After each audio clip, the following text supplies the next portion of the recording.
Magandang umaga Pilipinas, alamin natin ang magiging lagay at taya ng panahon ngayong araw ng Biyernes 29 May 2026. Para sa ating synoptic equation ng ating minomonitor na bagyo na sa labas ng ating Philippine Area of Responsibility ay ganap na ngang pumasok ng Philippine Area of Responsibility kaninang 12:30 ng madaling araw. Ito ay binigyan na pangalan na Domeng at huling namatan kaninang alas 4 ng umaga sa layong 1,345 km east ng southeastern Luzon. Ito ay may taglay na hangin na 75 km/h malapit sa gitna at may pagbugso na umaabot ng 90 km/h. Ito ay kumikilos northwestward sa bilis na 20 km/h. At itong southwestern wind flow ang siya nakakaapekto dito sa Palawan at western section ng Visayas at Mindanao, samantala yung trap ni Domeng o yung extension ng clouds niya ang siyang nakakaapekto naman sa eastern Visayas at natitirang bahagi ng Mindanao. Dahil dito, asahan natin ang ating track intensity forecast ng bagyong si Domeng. Asahan natin na ito'y lalakas pa nga into severe tropical storm ngayong hapon at asahan natin bukas ito'y aabot ng typhoon category. Ito'y kikilos patuloy na northwestward sa mga susunod na araw at asahan natin na lalabas ng ating Philippine Area of Responsibility sa darating na Martes 02 June 2026. Para sa ating general area forecast, asahan natin dito sa Palawan, dito sa may Tacloban at Iloilo ay makakaranas ng maulap na kalangitan na may kalat-kalat na pag-ulan, pagkulog at pagkidlat dulot ng southwesterly wind flow at trap ng bagyo. Samantala dito sa buong Luzon, partikular na dito sa Metro Manila at natitirang bahagi ng Visayas ay makakaranas naman ng bahagyang maulap hanggang sa maulap na kalangitan na may pulu-pulong pag-ulan, pagkulog o pagkidlat.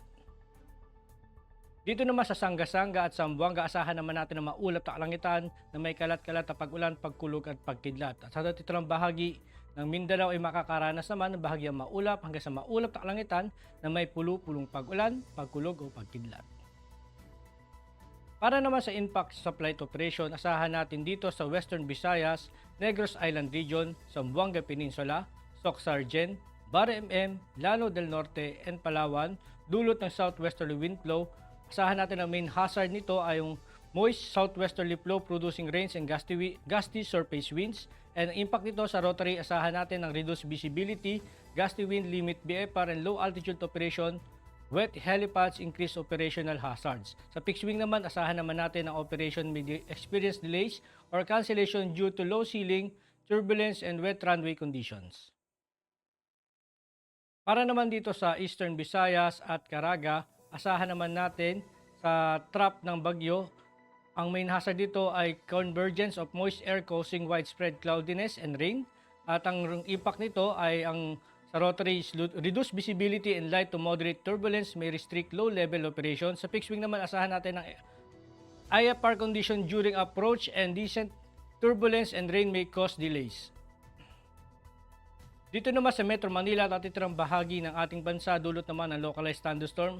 Ang main hazard is afternoon convective development producing gas fronts and heavy rain. Ang impact naman sa rotary, downbursts, strong gas and reduced visibility pose significant hazard, avoid flight in CB activity.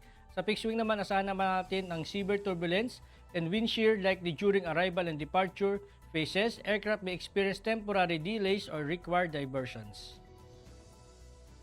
Ang araw ay sumikat kaninang 05:26 at lulubog mamayang 18:01. Meron naman tayong 97% increasing moon illumination. At para maging updated sa lagay at taya ng panahon, ipollow lang ang aming officially social media accounts ng Air Force Weather Center. At yan lang po lagay ng ating panahon ngayong umaga at sa ngalan nga po ng aming commanding officer na si Colonel Alvin John Q. Pop Jesse, ako si Staff Sergeant Edmar B. Sagadraca Jr., Philippine Air Force Weather Broadcaster ng Air Force Weather Center. Muli magandang umaga at maraming salamat.